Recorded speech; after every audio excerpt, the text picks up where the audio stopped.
Om Swastiastu pemirsa Bali TV dimanapun Anda berada, kembali saya Nyoman Winata, redaktur pelaksana harian Bali Pos. Seperti biasa menjumpai Anda dalam Bali Pos Talk. Masih dari bumi Buleleng, Singaraja, saya akan wawancarai Rektor Undiksa Bapak Prof. Lasmawan berkaitan dengan bagaimana progres dari kampus kebanggaan masyarakat Bali yang ada di bumi utara Bali. Tentu menarik untuk kita bahas karena banyak sekali perkembangan, bahkan akan membuka juga kampus di Denpasar. Nah, ini seperti apa? Kita sapa dulu narasumber kita. Om Swastiastu, Prof. Swastiastu. Gimana kabar, sehat, Prof? Ya? Sehat, harus selalu sehat.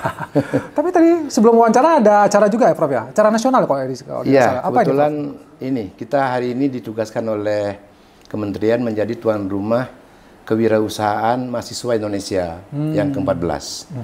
Ini pertama kali Undiksa dipercaya untuk menyelenggarakan kegiatan nasional yang melibatkan 273 perguruan tinggi se-Indonesia. Se-Indonesia, Prof. Dan tadi saya kebetulan ditugaskan oleh Bu Direktur untuk membuka dan sekaligus tadi diminta oleh peserta untuk mengisi hiburannya. Jadi ya mau nggak mau ya harus. Makanya pakai nada juga ya, kata menarikan rangda gitu ya, Prof. Seniman juga, Prof, sebenarnya. Dan itu 200 sekian, 273 perguruan tinggi se-Indonesia. Dan yang datang berapa orang? Yang datang kemarin catatan dari panitia 4.200-an. Ini rame, ya. Dari sisi multiple effect ekonomi bagi Buleleng luar biasa dan Bali. Dan mereka datang ada lewat udara, lewat darat. Makanya tadi kalau Bapak lihat di seputaran kampus penuh parkir bus-bus besar itu. Lagi rame ya, Prof. Lagi rame gitu. Ya. Dan kita melihat juga perkembangan Undiksa cukup luar biasa ya. Dan mungkin selain fakultas kedokteran dan lain sebagainya, apalagi yang akan mau dibuka oleh Undiksa, Prof, dalam waktu dekat ini? Ya, jadi begini, Undiksa sekarang masih berstatus sebagai perguruan tinggi negeri Badan Layanan Umum. BLU ya, masih ya. Badan Layanan Umum, dan kita sekarang punya program studi 79. 79, ya. Dari 79 itu 18 prodi sudah terakreditasi internasional. Internasional. Dan 38 program studi sudah terakreditasi unggul. Ini adalah sebuah modal yang bagi kami di Undiksa yang harus terkelola dengan baik. Oleh sebab itu, dengan mempertimbangkan opini masyarakat, kemudian tugas pokok kita sebagai institusi pendidikan, memberikan layanan yang optimal, maka kita akan mengusulkan beberapa prodi yang strategis. Dan kemarin sudah datang izinnya dan sudah kita terima mahasiswa baru. Di luar prodi kedokteran ada tambahan prodi keperawatan, kemudian kebidanan, kemudian prodi pendidikan profesi bidan, dan S1 NES. Dan yang terbaru kita disetujui prodi analisis lingkungan di S2. Nah, ke depan kita berharap bahwa dengan jumlah mahasiswa yang kita miliki sekarang baru ada di angka 16.000. Kita berharap bahwa aset yang dimiliki oleh Undiksa ini bisa teroptimalkan dengan baik. Salah satunya adalah bagaimana kita mengoptimize aset yang ada untuk bisa memperluas layanan pada masyarakat. Salah satunya adalah dengan memanfaatkan dan melakukan revitalisasi terhadap aset yang ada di Kota Denpasar. Oh iya. Kebetulan kami Undiksa mendapatkan hibah dulu dari Pemda, kampus Raya Sesetan, yang dulunya hanya kita gunakan untuk membuka 2 prodi PGSD dan prodi PAUD. Nah, berdasarkan atas analisis kita berharap nanti di Denpasar kita bisa membuka beberapa prodi yang memang dibutuhkan oleh masyarakat. Dan sekarang sudah kita wacanakan untuk membangun beberapa tower baru untuk ruang kuliah. Dan sekarang sudah terestimasi kampus Denpasar bisa menampung 5.000 mahasiswa. 5.000 mahasiswa. Ya, saya berharap tahun 2024 beberapa prodi seperti manajemen, akuntansi, kemudian penjas, bahasa Inggris, sistem informasi, ilmu komputer, PGSD juga tetap di dalamnya, ilmu hukum, itu bisa kita layani masyarakat untuk kuliahnya di Denpasar. Ini salah satu strategi untuk meningkatkan student body.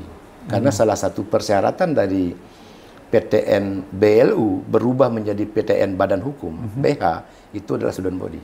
Student body. Ya. Itu artinya kalau student body jumlah mahasiswa ya, Prof? Jumlah mahasiswa. Oleh sebab itu, Targetnya berapa, Prof, kalau mau? Tahun 2024 kita berdasarkan RPJP Undiksa, kita akan menerima 8.000 mahasiswa. Jadi 8.000. Kita akan membuka 8.000 kursi bagi mahasiswa baru. Di tahun 2025 RPJP kita mengharuskan menerima 10.000 mahasiswa.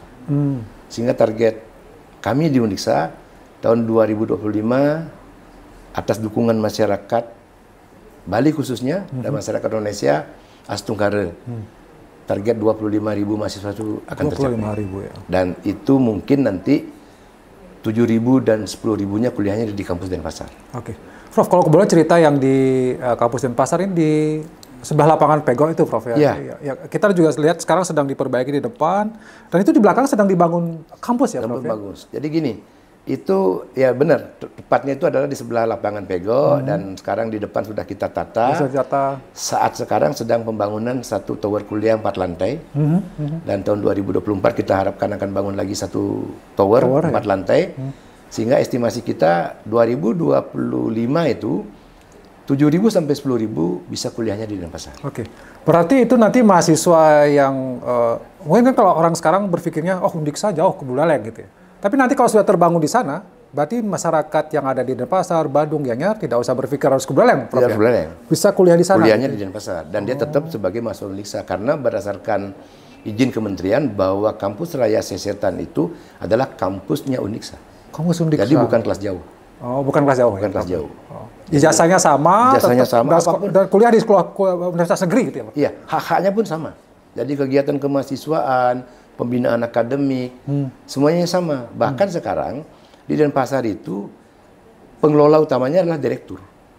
Jadi di Denpasar itu kampus Raya Sesetan itu dikelola oleh seorang direktur sumber daya pembelajaran. Dan dia akan mengelola beberapa prodi lintas fakultas. Tapi nanti administrasi fakultasnya kembali kepada fakultasnya masing-masing. Jadi kalau gitu ya. seperti Pak Binatan ini mau kuliah di prodi S1 manajemen. Oh, saya dari Denpasar biar nggak kos, saya pilih tempat kuliahnya di kampus Jalan Raya Sesetan.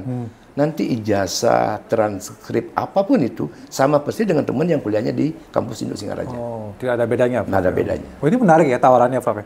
Kalau masyarakat akan karena kan kadang-kadang masyarakat berpikirnya saya ingin kuliah di universitas negeri gitu ya.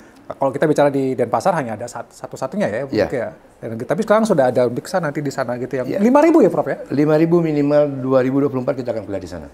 Dan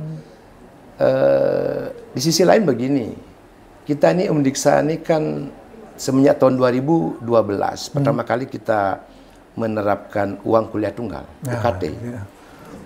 Kalau kita contohkan UKT 3 di program studi manajemen S1. Itu di Undiksa hanya kena 2.600.000 UKT 3. Di tetangga sebelah UKT 3 manajemen itu 4 juta lebih. Artinya apa? Dengan kehadiran Undiksa di kota Denpasar, dengan status negeri, dengan biaya kuliah yang murah, tidak harus kos lagi bagi teman-teman yang tadi Denpasar, Gianyar, Tabanan, sepertinya nggak ada pilihan lain. Undiksa lah jawabannya. Jadi bersaing dari biaya. Tapi kalau kita mungkin lebih murah, tapi kualitasnya tetap ya, Prof, ya? Astungkare sampai detik ini sebagai sebuah contoh di Fakultas Ekonomi. Nah, itu kan manajemen bagian dari Fakultas Ekonomi. Itu kita punya program percepatan doktor dan percepatan profesor. Bukan berarti dipercepat, programnya namanya percepatan. Artinya apa? Bahwa Undiksa hadir kepada dosennya untuk dia bisa studi lanjut, meningkatkan kualifikasinya. Karena syarat minimal seorang dosen itu adalah magister. Kami tidak ingin memiliki dosen yang berstandar minimal. Ya. Oleh sebab itu kami dorong dia untuk studi. Bagi teman-teman yang tidak dapat beasiswa, maka kita berikan support bantuan studi dari ruang rektor. Kemudian bagi teman-teman yang sudah doktor, mengajukan profesor, kita bantu bagaimana mereka percepatan untuk publikasi. Sebagai persyaratan, salah satu persyaratan profesor, dan pengurusan administrasinya kita layani maksimal. Sehingga Di Fakultas Ekonomi sekarang, kalau tidak salah data saya, itu hampir 78% sudah doktor dosennya. Luar biasa ya. Dan beberapa sudah ada, kemarin ada 3 profesor muda dari Fakultas Ekonomi. Dan sekarang Unixa sudah memiliki 78 profesor. Guru besar ya. Guru besar, dan ada 17 orang lagi yang belum kita kenalkan. Oh. Jadi target saya sebagai rektor melanjutkan program rektor terdahulu, bahwa kita ingin menterjadikan Unixa memiliki 100 profesor. 100 targetnya, Prof. Targetnya 100 di tahun 2025. Oh. Sekarang sudah on the way kan dalam itu ya. Dan di tahun 2030 kita zero magister.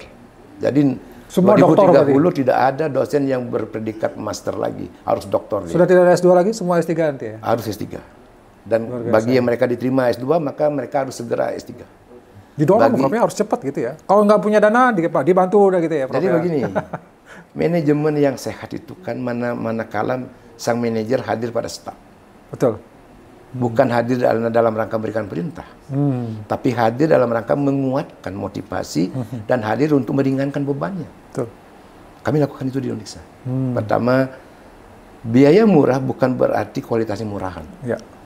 Kami ingin membuktikan bahwa investasi di bidang pendidikan, di samping karena memang kewajiban dari negara untuk memberikan layanan pada warganya, institusi pendidikan harus mampu menerjemahkan itu. Ya. Bagaimana pendidikan itu bisa terlaksana dengan baik, dengan tanpa bersandar pada biaya satu-satunya. Tapi bagaimana niat baik kita sebagai pimpinan perguruan tinggi itu hadir dan bisa diajawantakan sampai ke bawah oleh staf dosen. Itu. Baik, luar biasa ya, Prof ya. Target-target yang sudah dipasang dan bagaimana menjadikan Unixa ini memang kebanggaan yang bisa memberikan mendukung investasi pendidikan bagi masyarakat Bali ya, Prof ya. Bahkan juga mungkin secara nasional, Prof ya. Ada target lain, Prof, yang ingin?